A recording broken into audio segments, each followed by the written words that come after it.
Good morning, everybody.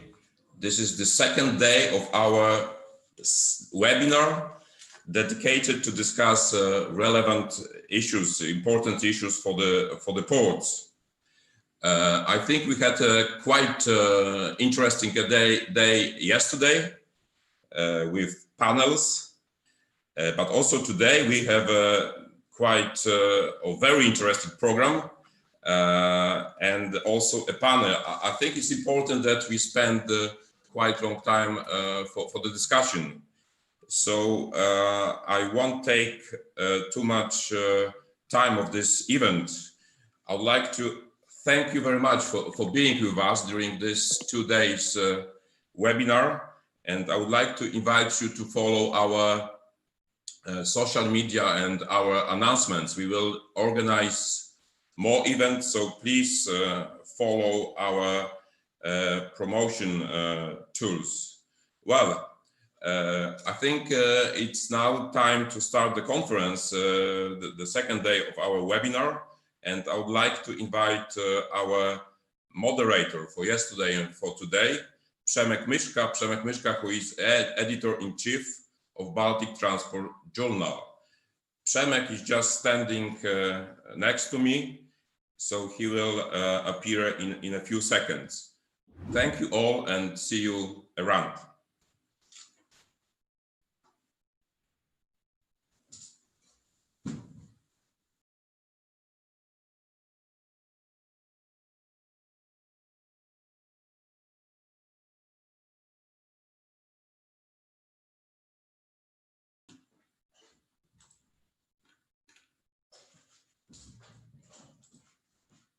Okay, can you see me? Can you hear me? Good morning, afternoon, and evening, ladies and gentlemen, and warm thanks for tuning in today as well.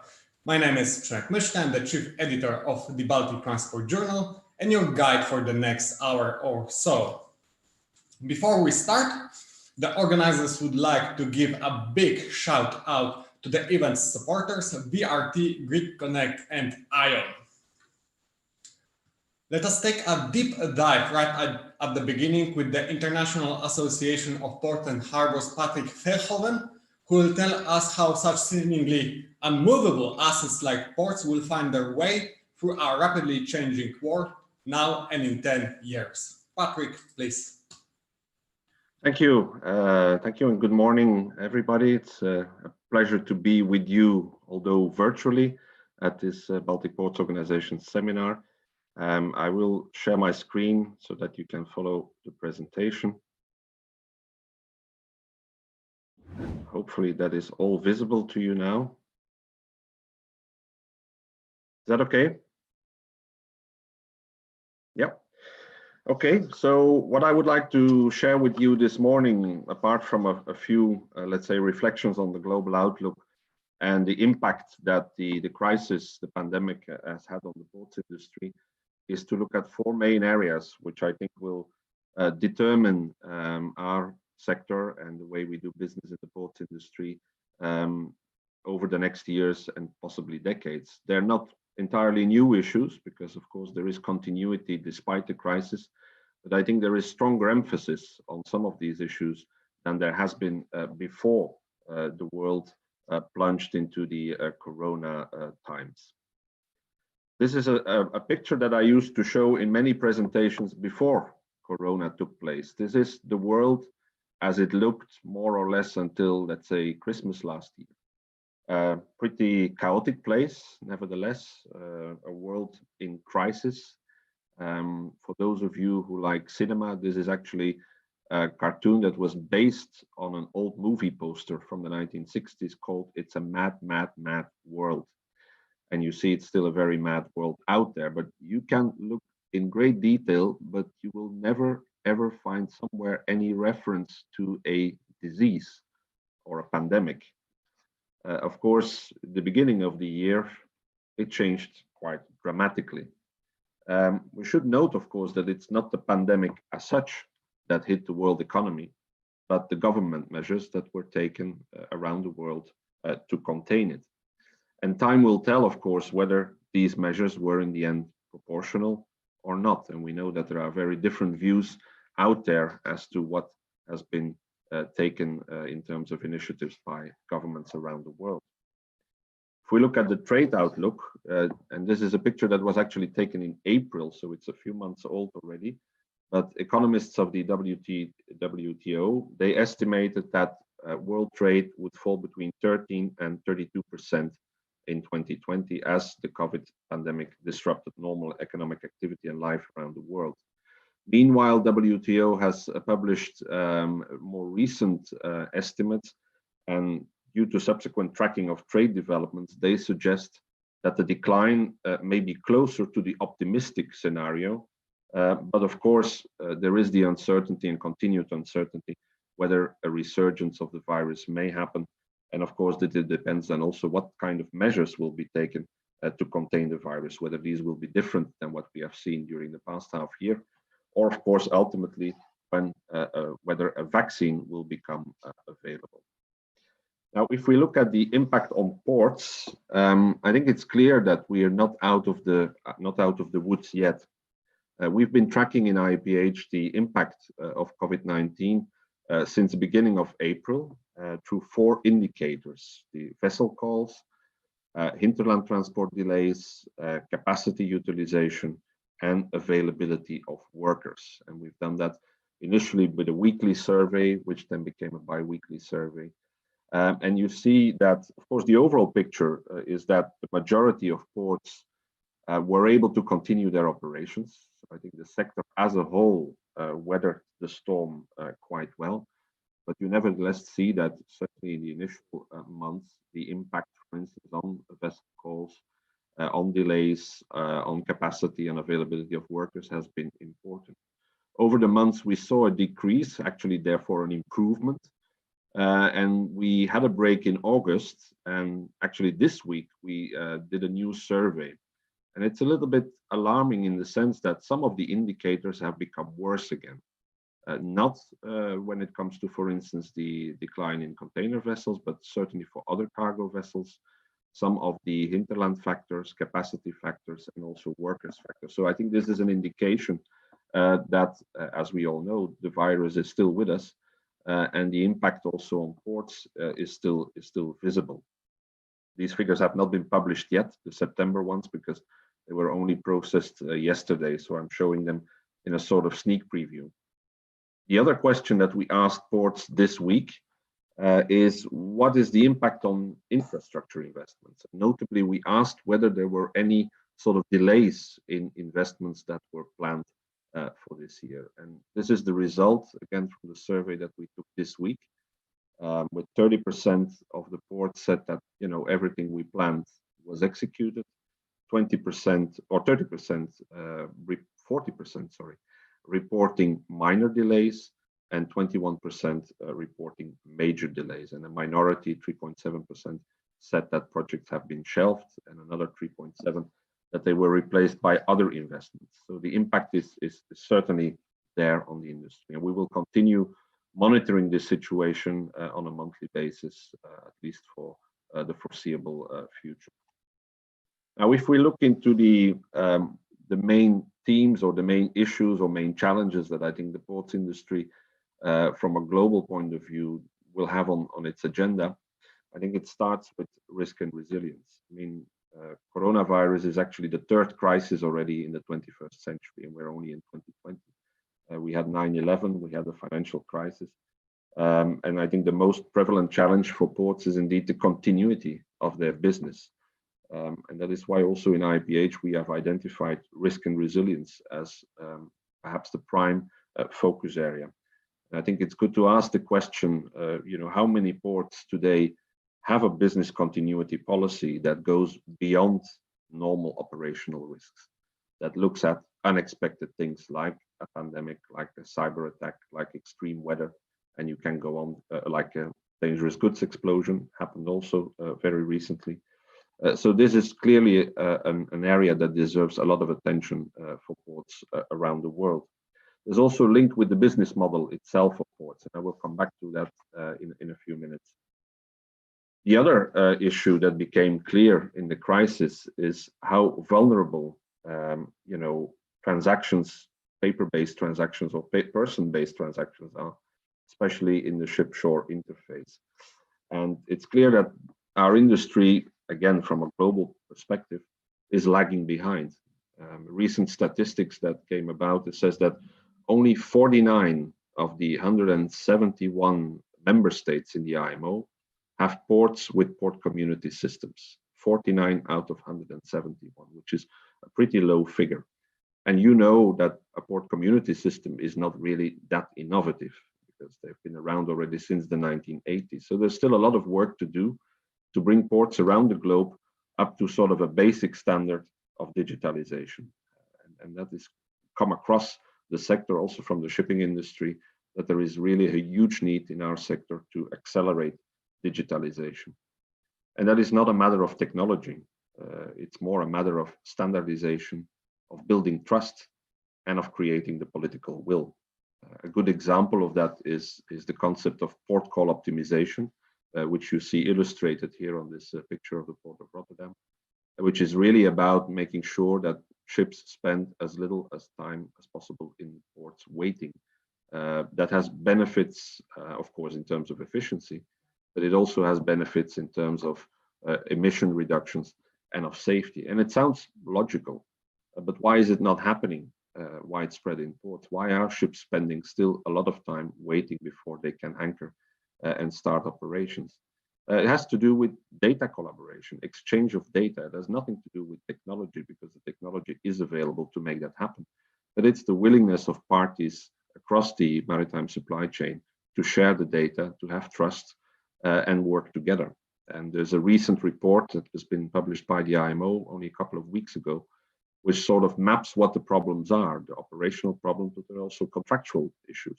So really that is the focus of digitalization and acceleration. It's not a technology focus, it's a focus on working together. And again, this doesn't sound new, but it has been accelerated and made more visible during this crisis.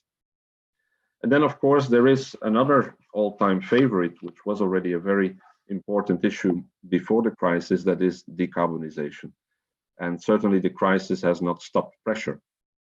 Again, it was the IMO that published, although unofficially, in July, its fourth greenhouse gas study.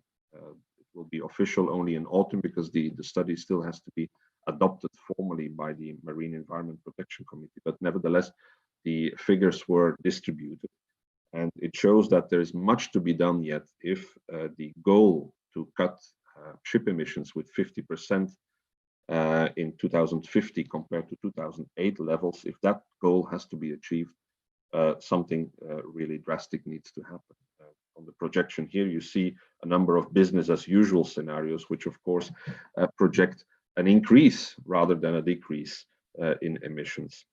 What is also a striking result or finding of this study is that there have been dramatic increases in black carbon and methane emissions. And methane is linked to the use of LNG as a maritime fuel, which also puts that option under severe pressure.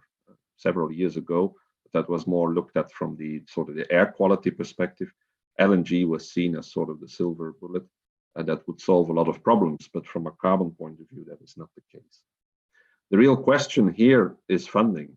Who is going to make this happen? Who is going to ensure that the necessary investments are made? We've seen some contradictory signals from the shipping industry. At some point, some people said, well, this is actually an incentive to move faster. But we've also heard voices in the shipping industry that said, you know, with the economic pressure that is upon us now, we're not sure, or it's even unlikely that we're going to be able to make the investments on board of our ships that are necessary. And that is only a fraction of the discussion, because really the investments, the major investments to make this happen, are not on ships, they're on land. Because what we need in the end is a clean fuel that is widely available in ports around the world, which means huge investments in the supply chain of fuels. And I think it's been estimated that that cost is about 85% of the total cost to make this happen, to make decarbonization happen. It's only 15% or so that is really investment on ships. So we're looking at a huge challenge here, which actually has become even more urgent according to this study. The crisis didn't have much of an impact here, according to the the greenhouse gas study, that of course has been some less traffic in 2020, but not enough to dramatically alter, let's say, the projections. And finally, I would like to come back to that one element of business continuity, which is more related to the financial resilience of ports. As I mentioned, we've had 3 crises already in 20 years. We are a sector, as you know, that is obsessed with volume, whether that's boxes or passengers, that doesn't matter, but we compare ourselves in performance terms as to who has the most turnover, who has the most cargo or passenger volume. And also the income from port authorities is largely volume related. When you look at the 2 main income sources, port dues and concession fees. But of course, that makes them very vulnerable to crises that affect dramatically volumes in ports. And maybe the time has come, and again, this is not a discussion that is new, but it could be a discussion that is accelerated now, to review the revenue models of port authorities and look at perhaps alternative streams of revenue apart from the classic ones, the port dues and the land lease fees. And there may be opportunities when you look at the digital transformation agenda and energy transition to diversify. Another option is, of course, also to look at pricing policies and to introduce more smart pricing, which could also be linked to sustainability. All these issues in the end relate to sustainability, whether they're economic, social, or environmental. That has not changed, and therefore also the UN agenda for sustainable development, the 2030 agenda, remains very valid and very relevant. That means also for us in IPH, as you know, we run the World Port Sustainability Program since 2018, in which Baltic Ports Organization is a partner. I think we have all the sort of incentives to continue that program, but with a focus, a stronger focus on some of the areas that I just mentioned. And that also drives our events. And if I may end with a small advertising, we were forced to cancel our World Ports Conference in March because of the pandemic. We've postponed it until June next year. But in the running up to that, we also run a number of webinars, which are very much focused on the topics that I've just been discussing with you. So with that, I would like to end my presentation. Thank you again for the opportunity to be with you. And of course, I'm available for any questions that you may have. Thank you. Thank you very much, Patrick, for your input. Now, a fundamental question, I think. Patrick, having worked for FIPORT, ECASBA, ESPO, EXA, and now the International Association of Ports and Harbors, plus giving lectures at different universities, some 3 decades of experience under your belt, do you think ports, their important and agenda are where they should be when it comes to national and EU transport policy, but also energy, climate, sustainability? Because truth be told, when you look at the TNT policy and the CEF envelope, ports are nowhere near close to the amount of money pumped into roads and railways, although they also have huge investment needs, all the more as many of them have to move towards the sea with bluefield projects to even think about further development. So if you were to point a finger, where would the shortcomings fall? And maybe, as you said, we need an overhaul of the traditional port model, but that's easier said than done, I reckon. Yes, that's indeed easier said than done. And it's also not a question of maybe pointing a finger. I think one opportunity that we have now is that this crisis has demonstrated how essential ports are, how essential shipping is, and ports and the whole supply chain. And we have withstood the test in a way, despite, there were problems in a number of ports, as I showed you in the beginning, but overall the system has proven to work. I mean, there were no dramatic food shortages, there were no dramatic shortages of, medicine and all of the other essential things. That is proof of how essential, but also how invisible this industry is. I think that's one thing. If we have to point fingers, maybe we have to point fingers also at ourselves, as to say, how can we make this industry less introvert? Because we'd like to talk among ourselves, but it's getting out there and show what we do. I think our colleagues in the shipping industry have actually, and it was a crisis again that was on their hands, but that they used also to emphasize this was, of course, the crew change problem during COVID-19, and it's still not solved actually. That crews were forced to stay very long time on board without the ability to go to their families, or and that has again emphasized how essential this industry is. Because imagine, and some ship owners are saying it, we're going to stop because we can't keep our people working like this. Imagine what that would do. I think that's, and we have this discussion for as long as I've been in the industry. We're not visible enough. We're not, recognized enough. But maybe a crisis like this is a good opportunity. Never waste a crisis is what people say. Huh? To bring it much more to the attention of politicians and decision makers. I think it's a key industry to everything that is essential in life, basically. Thank you. That's true. As far as it is heartbreaking to say it, maybe each and every crisis has a silver lining to it. Correct. To be used to push our industry forward. Thank you very much, Patrick, once more for your insights. And I think that what you've said is a good segue to our panel debate to be focused on essential actions required for European ports to remain competitive in the next decade. Let me introduce our panelists. Port of Helsinki CEO Jasper Schroeder, Port of Szczecin-Świnoujście Commercial Director Aneta Schroeder-Piernicka, Port of Riga's Chief Executive Ansis Zelkins, Senu De Agostino, President of Port Authority Port System Authority of the Eastern Adriatic Sea, and Port of Turku's Managing Director Erik Sederholm. Are we all aboard? I don't see Jesper. Okay, maybe he will join us later. Okay, let us start the panel debate, and let us start with Aneta.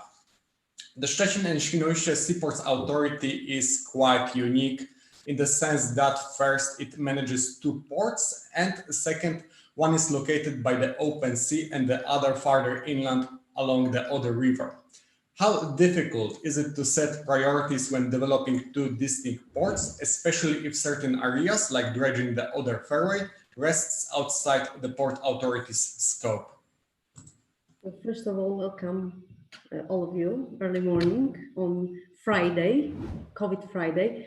I still did not used to that form of conferences, so sorry for my any mistakes during this panel. So referring to your question, in fact, we have historically been a unique management model. It resulted directly from economic development. Szczecin as a large economic and commercial center has been, I think we can say, a port cradle for centuries. To this day, our clients appreciate its advantage in the form of being closer to the hinterland. Świnoujście has always provided greater navigation possibilities, and those enabled the development of the Port of Szczecin in terms of handling larger ships. But for sure, we can say that for today, I don't think this model is no longer so unique. So combining port efforts takes advantage of geographic location of ports and often removes the national boundaries of a port. One of such a last examples, as far as I remember, was North Sea Port, which manages Zeeland Seaport in Netherlands and the Ghent port in Belgium from 2017. So of course, each country has its own specifics, but generally speaking, joint management can be quite beneficial for ports. From my point of view, thanks to it, we can improve our competitive position. So going back still more detailed into your question, what is important, such a situation when we are managing two ports and those ports are having the same or similar geographic conditions, such a situation creates a complementary character. So both ports are not competitors to each other, but they are complementary to each other. Therefore, the settings of development priorities shaped mostly by those natural conditions of ports. In this sense, it makes the planning of port development a little bit easier, I think. Bring closer you to this issue, thanks to its location by the sea. Świnoujście can offer right now access for larger ships with a draft of up to 13.5 meters. In the near future, in the new perspective, it should be 15.5 meters to serve biggest ships which have access to the Baltic Sea. This helps us to ensure, for example, high efficiency of ferry connections right now, possibility to serve the biggest LNG carriers, Panamax size ships with dry bulk of cargoes. And now also the planned construction of a deep water container terminal. In this case, Świnoujście will be a container hub port with ocean-going vessels, and Szczecin will remain as a feeder port for short sea shipping. Port of Szczecin, as you mentioned, inland port located 68 kilometers away from seaside, is accessible for smaller ships with a draft up to 9.15. But in the near future, 2023, we should achieve 11.5 meters draft for ships, but still less than Świnoujście. Szczecin gives the opportunity to reach the inland by the cheapest sea route, so much closer to its customers. This determines the development of a storage handling offer, where smaller parts of cargo could be directed to Szczecin. Of course, in such model, very conscious planning of port development is essential indeed. In the investment policy in relation to both ports, it is necessary to coordinate development programs in order to ensure investment efficiency and rational development, and to counteract unnecessary competition between those ports. The task of the Port Authority is not just a simple redistribution of funds to each location, Szczecin or Świnoujście, but always effective and conscious activity in the field of land and port infrastructure management, port development planning, or port infrastructure construction. In our case, while planning development of the ports, it is also important to take in mind the interests of the state treasury.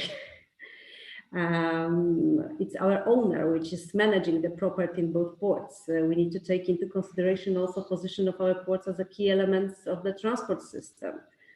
Of course, ports should conduct their own development policy, but nevertheless in cooperation with the central governmental level. It means it should be defined in such a way that it is acceptable to the central level, because they are collecting project proposals for implementation from entities such as port authorities, and then they accept them as a part of governmental or regional development strategies.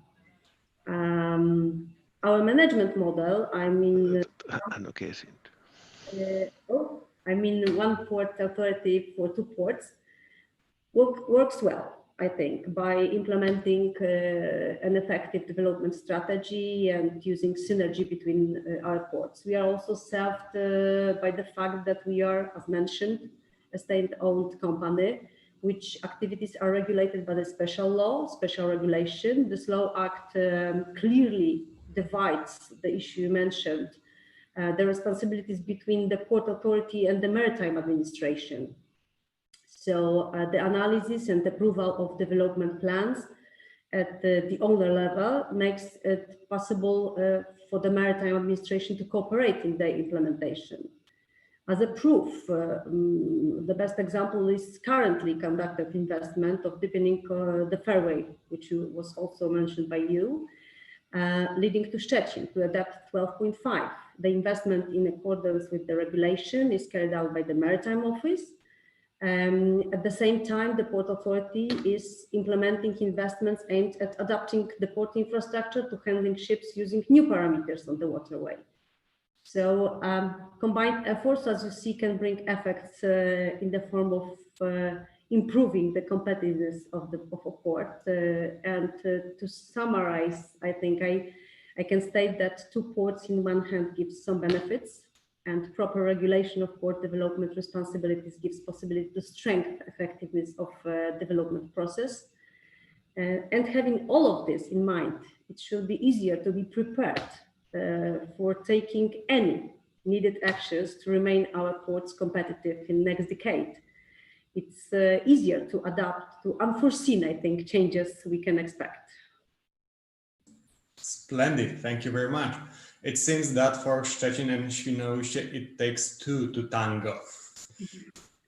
Exactly. Thanks. ANSYS, cargo-wise, the past couple of years were altogether difficult for Riga. It's an open system that the nearby Ust-Luga has also been set up to capture volumes, particularly dry and liquid bulk, that otherwise would go through your as well as Tallinn's ports. Faced with such competition, what actions is Riga going to undertake to reinvent itself? And in detail, what's included in the port's development plan till 2028? And specifically, what stands behind the term industrialization? Good morning and good day, everyone. Nice to see you all. It is rather strange to be on like these days on a digital conference, but actually I used this opportunity also actually on my way to Helsinki. So, and this is sort of the way to be also in the conference at the same time. So, okay, back to your question. Absolutely right. The cargo flows are changing, particularly if we talk about the classics, which were the pattern of Port of Riga, not only Riga, but Latvian ports and the Baltic ports, very related to the fossils coming out, transiting from Russia.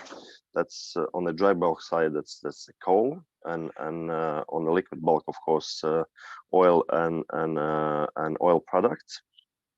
But it's clear that with a development of Russian ports on the Baltic Sea, this pattern is changing and will change. And this year, of course, was also rather steep decrease, particularly for Riga, for coal transiting. But with our new strategic development program, which was adopted a bit more than a year ago, so we defined also our new ways how we plan to go, and of course, being geographically in the place where we are, there's no much chance looking towards the domestic imports or domestic exports, because that's very related also to the population we have in this area, and there's no big chance to expect that this population will rise cardinally. So cargo-wise, two directions we are actively working, and also terminals actively working, is everything related to the forestry. Actually, beginning already from last year, the forestry became the second biggest commodity of the portfolio for Riga, exceeding 6 million tons if you're talking about the tons, but that's all sort of timber or forestry related cargo. And the second one is everything related to the grain. So all these two commodities, first of all, it's very related to the domestic exports. So quite a share of this cargo is of domestic origin, but not only. Part is transiting also from Russia, Ukraine, and also Belarus. Then, of course, general cargo containerization. So we are still, if you're talking about Latvia, most of containers passing through Latvia is passing through our port, and we are actively also working towards to expand capacities and capabilities of container handling. The terminal just recently, it was also rather complicated operation because of the COVID pandemic. So they bought a new container crane from China. So that was rather complicated operation to get the Chinese engineers in. So those are sort of three main directions. But of course, we are still working also with the coal. All the coal passing through Riga is passing through 2 new terminals. So that was environmental project. So we moved everything which was related to the coal away from the city center. What was said previously also by Mr. Verhoeven, it's rather true, because the ports still are very focused on volumes, and all the transport lanes and transport logistic chains are focused on volumes. Pricing is focused on volumes. All the discount approach is focused on the volumes, and that is something most probably which should be changed with the future in order for ports to be more sustainable. And also digitization. Digitization is a big factor also for Port of Riga. We are working actively, although we have a single window system for Latvian ports, but we are actively working for port community system to provide services not only for port authority and port authority needs itself, but also for clients and client bases. And I think that's also is a way to go for being more competitive place on a map. Besides that, of course, everything related to infrastructure development, and that is kind of the problematic, because with the EU Commission's approach that there's less money for port infrastructure.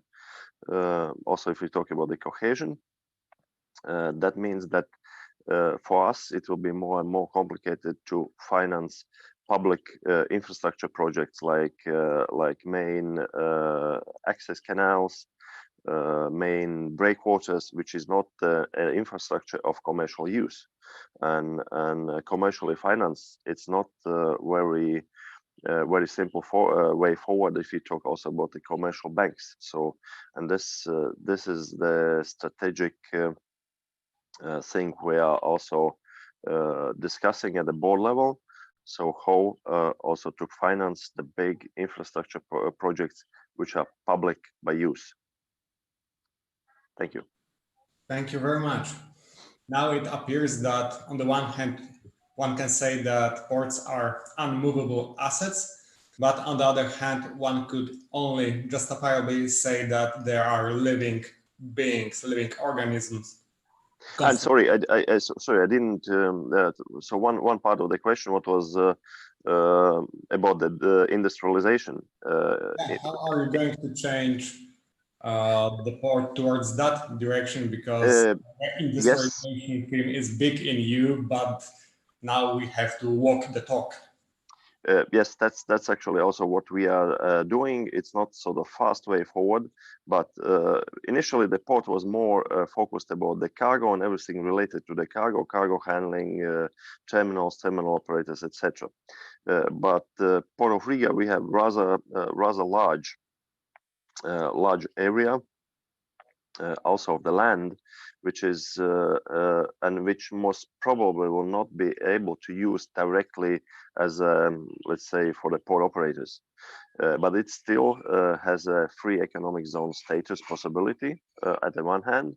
On the other hand, it has a good and well established logistic links, the railway, the roads, and it has a proximity of the port terminals, and I think that's a good base for industrial use from the point also of manufacturing for those companies and for those businesses which needs to be in proximity of the port and which needs to be in the proximity of the intermodal transport chains. Great. Keeping my fingers crossed for Riga in that regard. Not an easy task.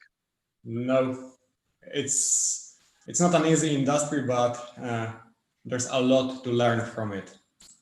Now, unlike yesterday, today we are also traveling to the south of Europe in order to exchange knowledge and practices. Seno, in Italy, the idea to put port development on the right track has been to unite different ports under one authority. How is this approach playing out in the case of the Port System Authority of the Eastern Adriatic Sea that brings together Trieste and Monfalcone?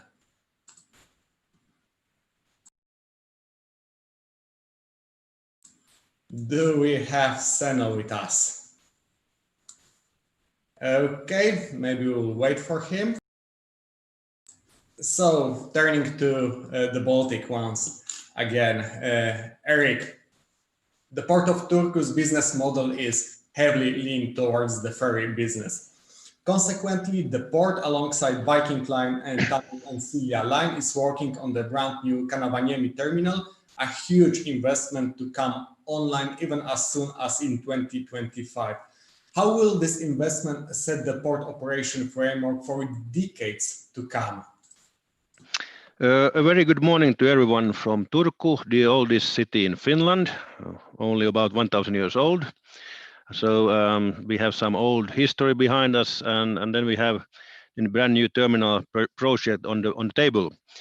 Of course, I mean the new investment of say 150 to 200 million will include not only the terminal, the building, but also new solutions to gates and security in the terminals. And of course, that cannot be done anymore without heavy digital solutions. I always admire the solutions in Tallinn, for example, which I have personally seen a few times. Not saying that we should copy paste everything, but it's important to learn from other ports as well as we go ahead. We are expecting a decision by the end of this year. As you said, the plan is to be ready in 2025, including all the new traffic arrangements around the port. We, of course, have the actual port area with new lane systems, gates, and so forth. But also the city of Turku has to invest in the new traffic infrastructure. That includes new roads, of course, the railhead we have today, also streetcars in the future in about 10 years' time. So it's a huge investment in total. I would guess that the total amount goes up to 250, 300 million in all. But that's including all the environmental solutions, the quaysides, the actual terminal buildings, and so forth and so on. The actual goal is to have more passengers and cargo in the future through the port of Turku, which during the corona crisis has been one of the lifelines for Finland and also for Sweden. We have today around, not today because of the corona, but in a normal day, we have about 3 million passengers through the port per year. And we are looking forward to 3.5 to 4 million in 5 years' time. The terminal structure of today cannot handle that amount of passengers, and therefore this investment is needed. So all in all, it's not all about hardware, it's about software, and we're trying to find the best possible solution for security and sufficient transit times for the future. Thank you. Customer feedback was one of the things that stood out in the interview. We had the pleasure to engage ourselves for this year's second edition of the Baltic Transport Journal. In what way reaching out to others is essential versus trying to do things on your own, especially if you're developing a facility that will stand there for 50, 100 years? Well, as I said earlier, learning from others is very essential. I mean, we're talking about very big investments, and if you make mistakes on this side, it will really cost you money. So I would say we have to be too humble enough to ask for hints and good stories about the solutions around the globe, not only around the Baltic Sea, also global solutions, and we are really doing that. So we are reaching out, we are looking for solutions and talking about with the shipping lines. That's, I think, the key issue for success. Thank you very much. We have Zeno with us. Thank you very much for rejoining. And I will repeat the question. Zeno, in Italy, the idea to put port development on the right track has been to unite different ports under one authority. How is this approach playing out in the case of the Port System Authority of the Eastern Adriatic Sea that brings together Trieste and Monfalcone?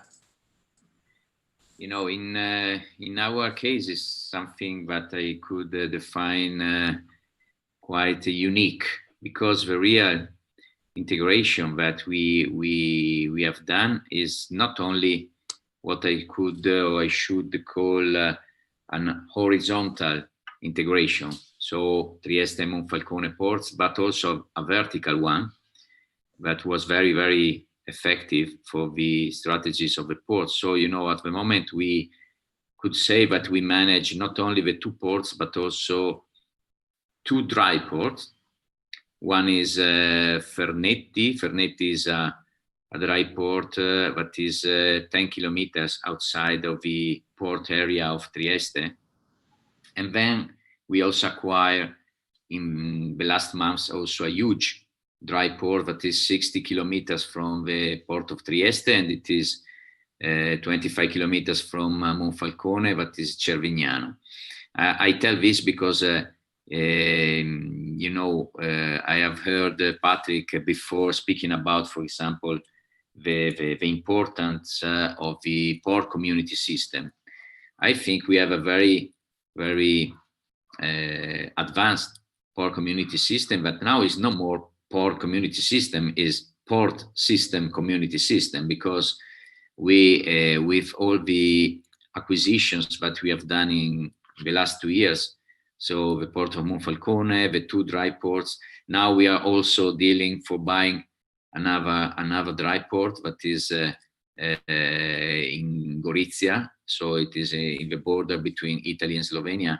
You know, the real, I think, the real evolution is that we are putting our port digital technology and digital platform in all over this platform, so in the ports and also in the dry ports. So I think that it was a very good innovation for the Italian law to put together the ports, but it is also, I think, very, very important, very effective, the fact that we put together also dry ports. One example, for example, is that we use the Fernetti dry port as a buffer for the trucks coming to the port of Trieste. So, you know, the trucks, especially Turkish trucks, doesn't come directly to the port. They arrive to the dry port, you know, they stay there. The technology recognize the plugs of the trucks. So we acquire all the data connected to the trucks, and then the single terminal in the port gave a red or green lights to the trucks, telling them come to the port. So, you know, we also optimize the flows of the trucks to the port. We don't create any kind of problem to the town, also because, you know, Trieste is a town, is an urban port, and so, you know, the flows of the trucks could create to be great motorway coming to the port, but it is there are flows that pass through the town. So, you know, I think that the innovation in our case is a low innovation, but it's also an organization, an innovation in the organization of a system where technology is very important. The other thing that we have also done in the last year is that and it is something that is connected to what Patrick said before, is that we also are trying to change our model, also business model. For example, we also acquire the industrial areas outside of the Port of Trieste. We have got the 52% of the share. I am the president of the industrial zone outside of the port. And that means that we have a very strong integration between the development of the industrial localization in the area of Trieste and the development of the logistics activities and the port activities in Trieste, in Monfalcone, and also in the other dry ports. And then I finish, we have also created a free zone. And, you know, also the free zone of the port, you know, the port is all a free zone, but we create a new free zone outside of the port, acquiring an area of 30 hectares outside of the port. And you know, also in this case, the free zone is managed by the Port Authority, and the responsible for the Italian law for the free zone of the Port of Trieste is the president of the Port System Authority. I think it is very important, this integration that gives to only one player, the government, of a lot of platform, both inland and also on the sea, and that the laws, the new law, new, but it is dated 2016. It was in August 2016 that the port system authority were created in Italy, enable us to be more efficient. And you see also that the market is giving us big satisfaction also in these months of COVID. Great, thank you very much. Then another question. Similar to the Baltic, Italian ports are often in-city urban ports. How challenging is it therefore to develop the port and the city hand in hand, including the port's road and rail access to the hinterland? I just spoke about what we do with the trucks coming to the port for the port of Trieste for the Ro-Ro traffic. We do every year quite about 250,000 trucks per year. And so, the solution are, first of all, the use of trains. We have for the Ro-Ro trucks, we are using 29% for the inland flows. We are using trains. So I think it's a very high use of the trains, of the intermodality. But for containers, I think we have done quite a record, because the last year for the inland flows coming and going to the port of Trieste of container, we have a rate of 56% of using of the trains. I think there are not a lot of port that has more than 50% of the use of a train. So we are using a lot, and we are investing a lot in the intermodality and in railways. But that doesn't mean only that we invest in infrastructure.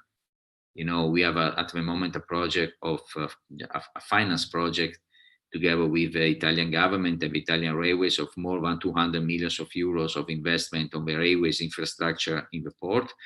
But I think we have done also a very good job, because we invested a lot in the organization. The railway shunting activities are very important for becoming efficient in the development of railways. And we have our own company, 100% own company, that manage the railway shunting activity in the port, and it is the only one. So we have a very good coordination. And now this company 2 years ago became also a railways company. So we can do not long but short distance trains. For example, the shuttle train between the port of Trieste, Monfalcone, dry ports, and so on, could be managed by our own company. And this is, I think, very, very important for the reaction and the resiliency to the market, because a lot of players ask us to work in our system. We have the possibility to give them the shuttle trains managed by our own company. And then, as I told you before, we don't have direct flows of the trucks to the port. The use of the dry ports, the inland ports, is very important for optimizing the flows of the trucks. And the last thing that we are doing now is a digital motor, a digital motorway from the inland terminal to the port of Trieste. We are putting fiber in this. We have an agreement with the concessionaire of the motorway. So we have an agreement for the putting 20 kilometers of fiber from the dry port to the port. And so we will track and trace all the trucks coming from the dry port of Trieste. So not only we put the trucks in the dry port, using it and doing them checking for coming to the port, but also we have a very efficient tracing of the trucks that are in the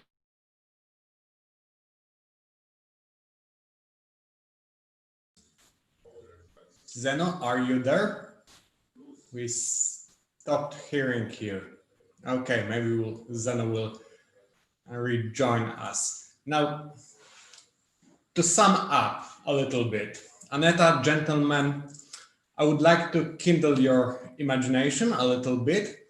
Imagine that you have the power, the authority, the resources, the capacity to instantly change three things within your ports, on the national level, and then on the international level. What would be the essential actions you would implement across those spheres in order to make the port industry more efficient in particular, and the whole transport and logistics in general?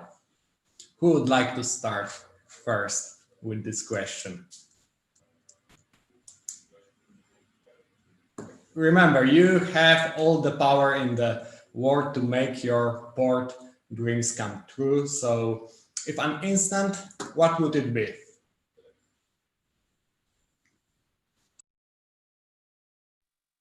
So maybe I will try, but very shortly.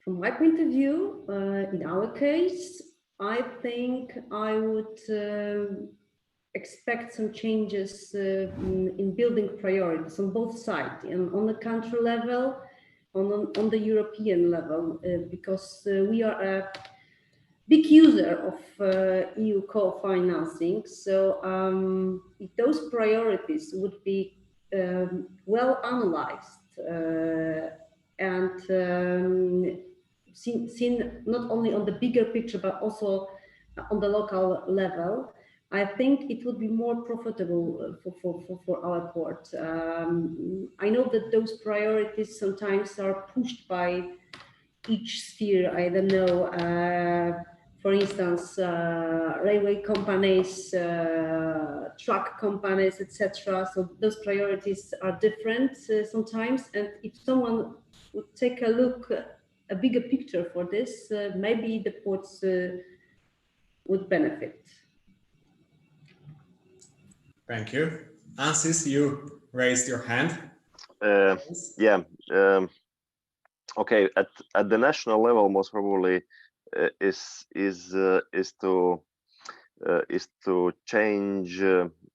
So we are rather, as an urban port, we are rather limited by existing sort of existing structures as every city. So you have like old part and you have a new part. So I would sort of instantly switch the port from the older ports to the new ones. But of course, that's in real life that's not possible, because of course you're linked with history and also with a historical infrastructure. But at the international level, I think the big thing is linking or building one information exchange platform standard also between different transport modes, because it's not, of course, a secret, but for I mean many decades, each and every transport sector, being it rail, being it road transport, being it shipping, okay, maybe aviation is more open. So everyone is sitting on their own standards, protecting that it's absolutely crucial. Nothing much can be changed in that.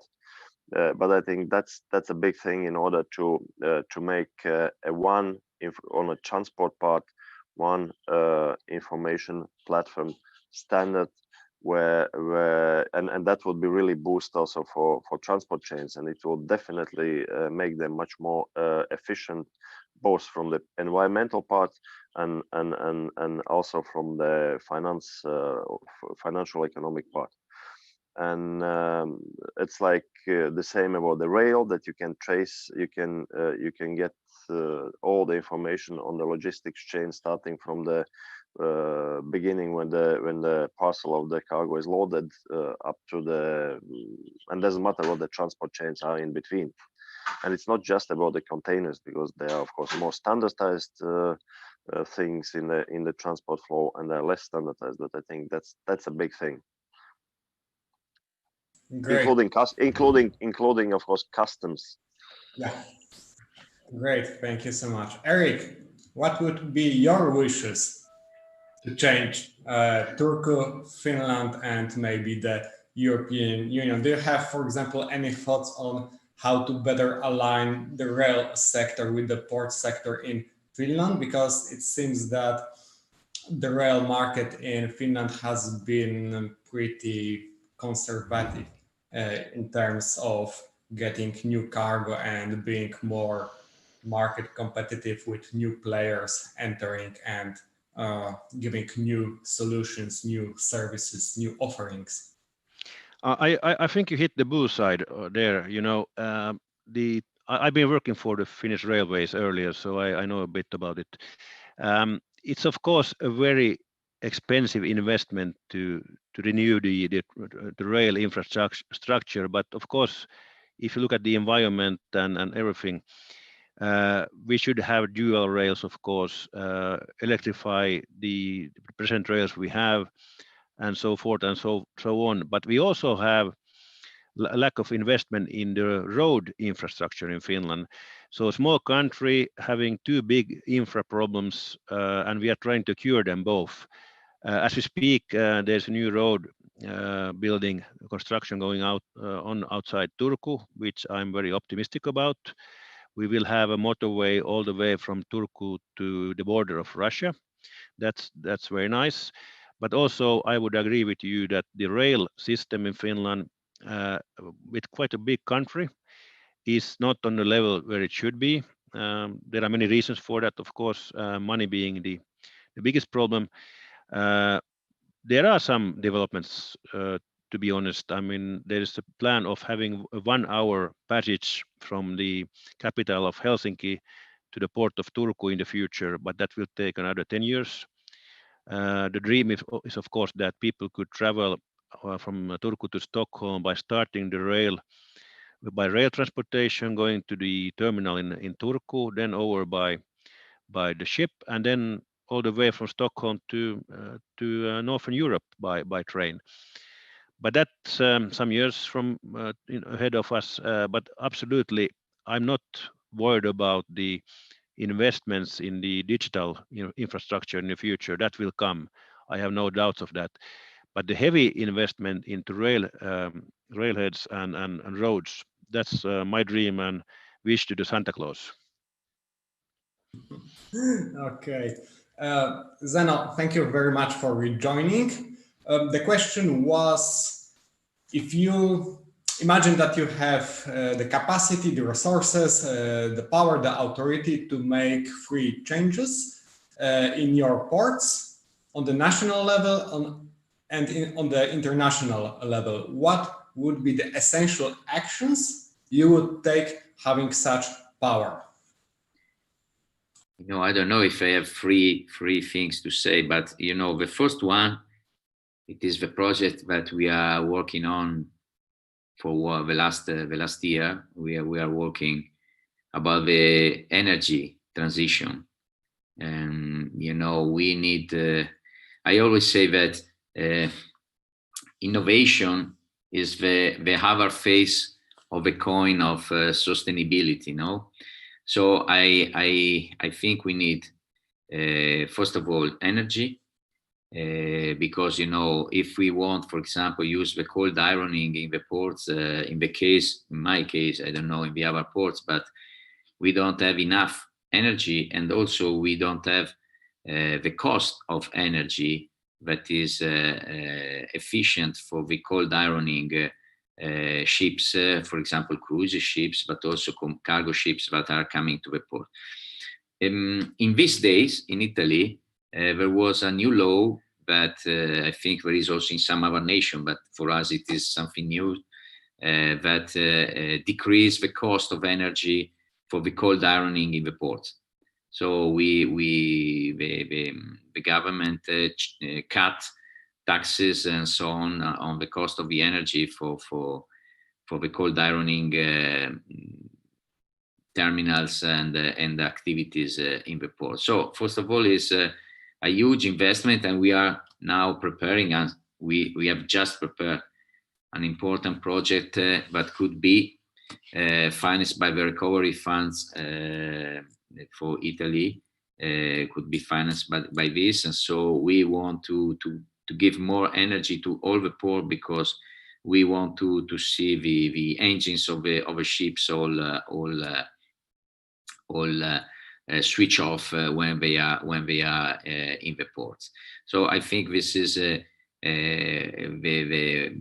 one of the first issue for us. The other one, it's I always say that the future of the port is not the port.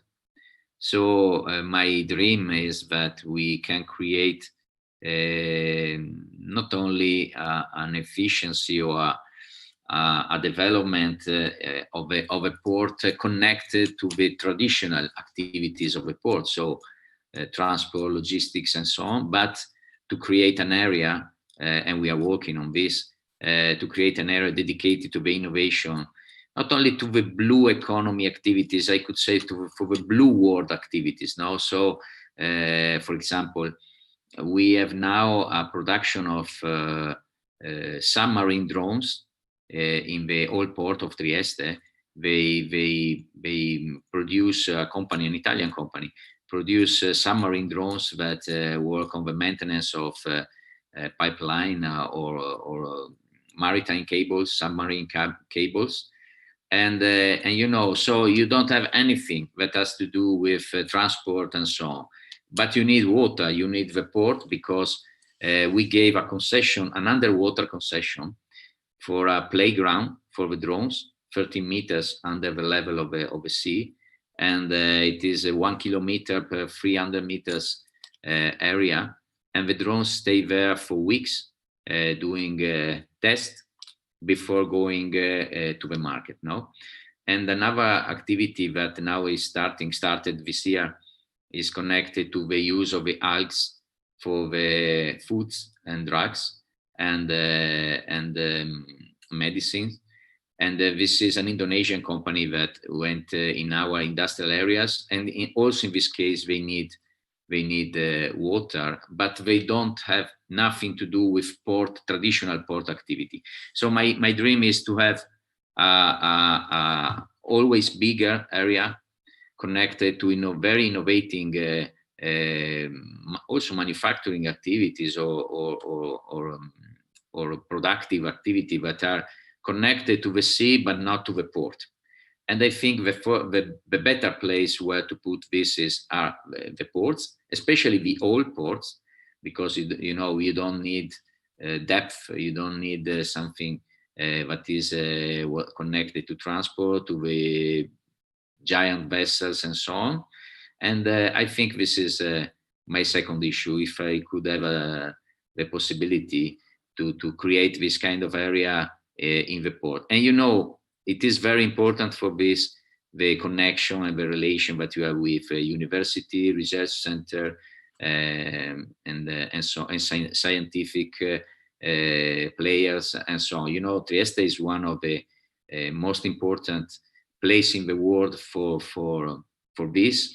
We have a huge quantity of research center on the hills of Trieste, and so in the last years we started to do a lot of projects together with them. In some cases, with sectors or goals that has nothing to do with the port sector. So these are my dreams.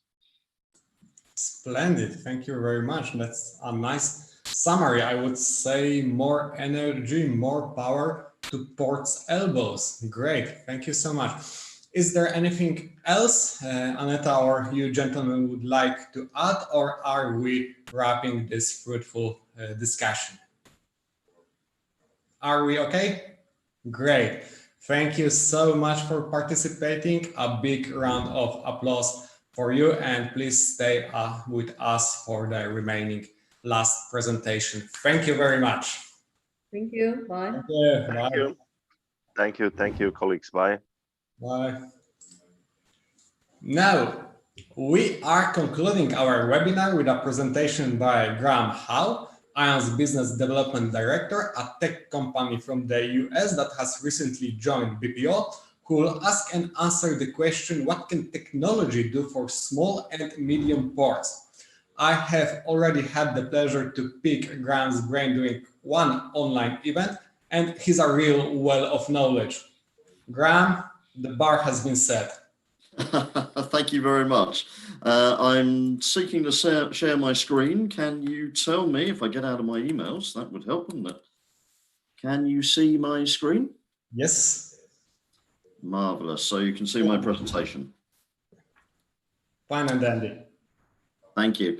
So what I'm going to do today is I'm going to pick up actually on some of the issues that were raised earlier in the presentations. And I'm going to run through a questionnaire we recently did with some UK ports. I'm going to cover the area of port call digitalisation, and I'm going to look at the benefits of port digitalisation. So a little bit about ION. We're an innovative global technology company, as you said, from the US. We deliver data-driven decision-making to the offshore energy, ports and defence industries. And we've been a leading technology innovator now for over 50 years. Our traditional focus has been on the oil and gas industry, but we're now broadening and diversifying our business into relevant adjacent markets, such as offshore logistics, ports, defence, and marine robotics, a lot of which has already been covered today. We are publicly listed on the New York Stock Exchange. We're headquartered in Houston, Texas. We've got about 500 employees located in regional offices around the world, including our lead software development office in Edinburgh, which is where I am today. Now, we've been optimizing operations offshore for decades, and we've now extended this work into the port sector with Marlin Smart Port, an effective port management solution that reduces the time taken to administer a port call by over 50%. And as we've heard today, plenty of comments on port communities and the importance of engaging the agents, pilots, and other key stakeholders in the port call process. And I really want to focus on transparency and accuracy in the management of port call events, and obviously the ability to transfer data that's time-stamped into the finance process.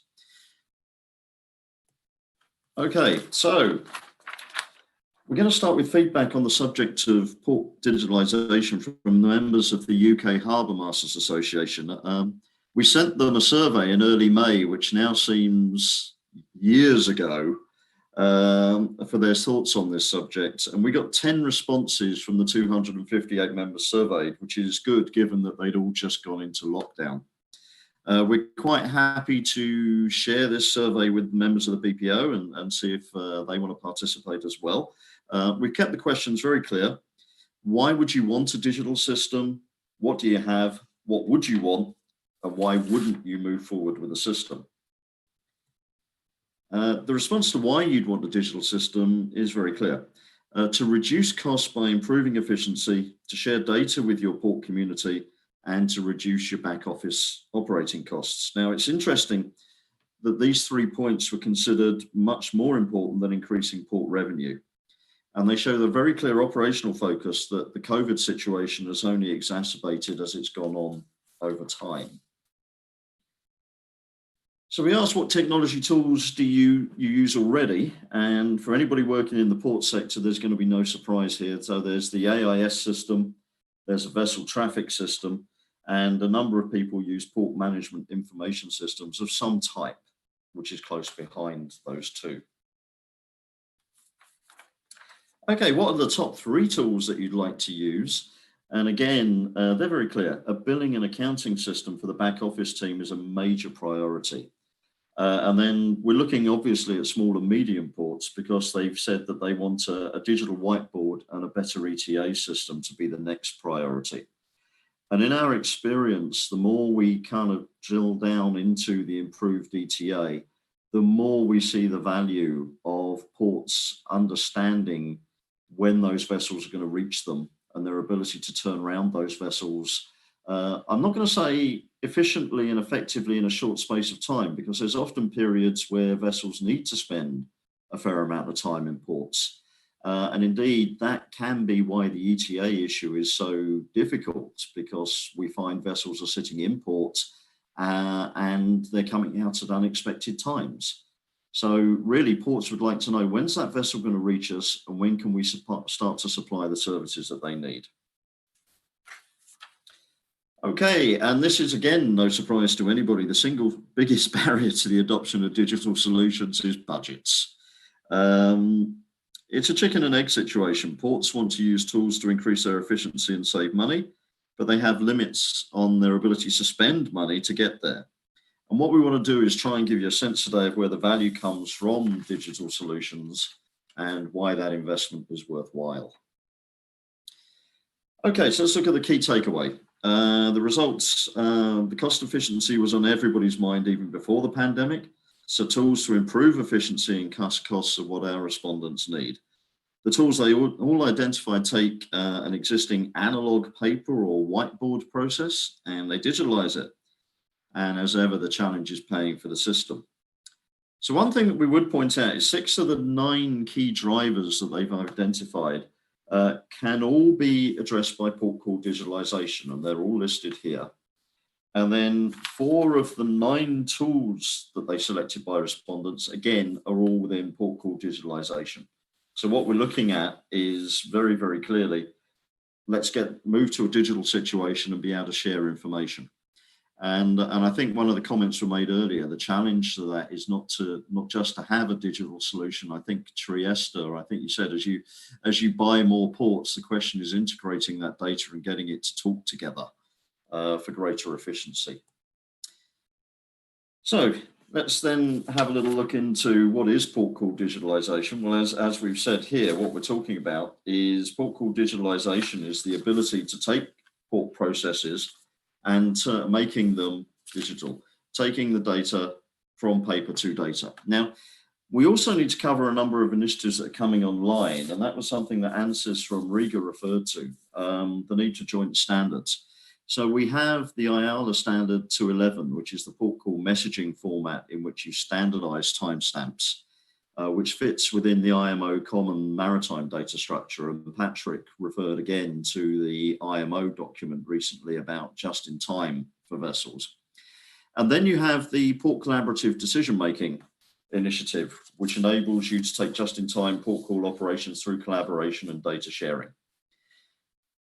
So the financial benefits of port call digitalization, we can look at that. And these aren't legal standards that we're talking about. We're talking about international standards. And again, I think ANSYS from Riga made this point, is why do we want to do this? Well, first, by going digital, the first point, as our survey noted, is to save time and money with a single input data and a significant reduction of errors.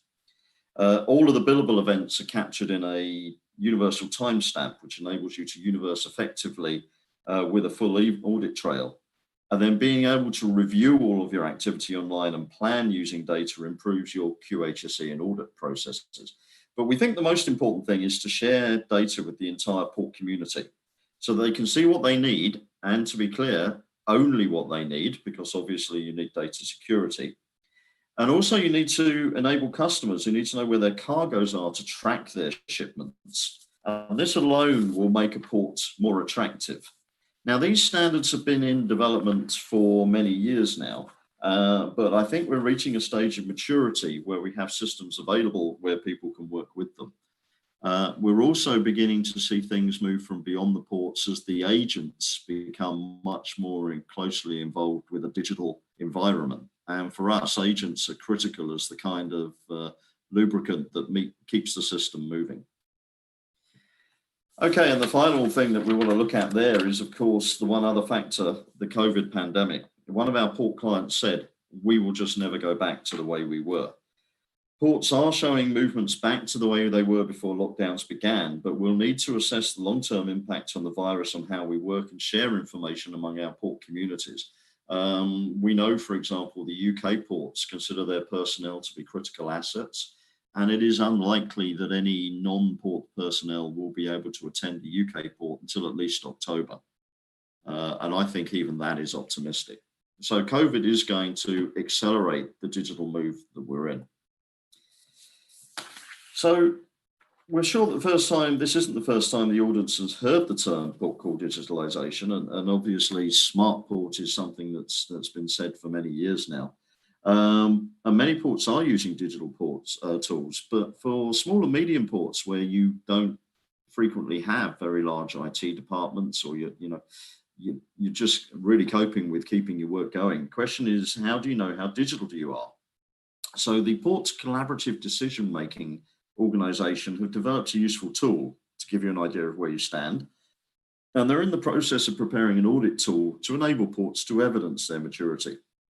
This is based on the port call messaging format. And ports evolve as they become more capable of sharing information. So at level 1, ports are able to share timestamps about the activity that's occurred in the port. And they move up the scale as they develop systems and start sharing information with other key players. So at levels 6 and 7, when you're sharing data with everybody in your port community and supply chain, and you're implementing continuous improvement processes based on what you learn. However, not everyone will want to reach this stage, and many ports will feel that level 4, where they're sharing data with some, but not all third parties, may be where they want to end up. So basically, in response to the question about standards and issues, what we're seeing now is tools are beginning to come into play where ports can be able to say, right, these are the standards we're working with. This is our level of maturity. And therefore, other parties are able to say, right, these are the ports that I want to deal with because they're the ports willing to share their information and help me optimize my own operations. Okay, so final thing is, how can a port move forward? Well, the first thing that we always like to say is decide what their priorities are. For example, most UK ports want to digitize their data. But I heard a presentation yesterday from Trieste where what really mattered for them was the kind of rail elements and the rail interface. I've heard from Tallinn where the most important thing that happens for Tallinn is be able to progress their passengers on the ferries through the port faster. Our survey feedback highlighted the priorities include port call management, improved vessel ETA information, and optimizing the financial admin process. And what we find typically is I've left the pictures of a pre-digital port to the right here. Many ports just simply want to move themselves away from a whiteboard and keeping all of their port data in a book that then has to go into an Excel spreadsheet. So really it comes down to how large is your port, how much do you want to progress, and what's the most critical issue that can drive revenues for your port in where you're going next. But for us, we find digitizing your core data is pretty much the essential first step. So I'm going to finish off today by saying I'm pleased to sponsor this event and to support the digitalization of the Baltic ports. And I wish everybody every success and a very pleasant weekend. Thank you very much. Smashing. Thank you very much, Graham. Now, a quick question. It seems that costs are king, the queen, the prince, and the princess. Now, one question that pops up is the return on investment by installing new digital solutions. What is the time frame we can count on capitalizing on applying some modern technologies, and what are the moving parts? What are the deciding factors? Because I can imagine that if we take a look at a Aurora and ferry port, where the vessels are plying more or less like buses according to a strict schedule, but then you've got all the usual mess with container ships, tankers, and dry bulkers. So if you could be so kind and elaborate on that. Yeah, so basically I get asked this question because obviously we've got a system that scales between a port that handles 350 port calls a year.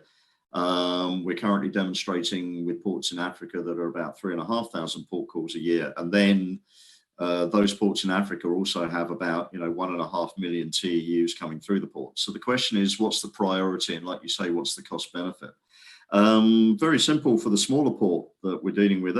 About 350 port calls a year is probably about the bottom end level for a port that wants to digitize. And the harbour master there was very, very frank with me. He said it takes him approximately an hour to process a port call from receipt of the port call to then completing his billing process. And he said he's interested in buying our system if it can then reduce that by 50%. And then he told me how much he was spending on processing that port call. And he said, and this is how much I'm prepared to spend with you, because it's half his budget for processing a port call. So at that level, it's very frank and it's very clear. We've put the demo live with him. We're going to run a demo for about 2 months. And at the end of 2 months, we expect to be able to show that he's halved the time taken from his port call. Our pilot clients in Montrose were taking about 20 minutes to process a port call, and they could now got that down to setting up the port call in 2 minutes.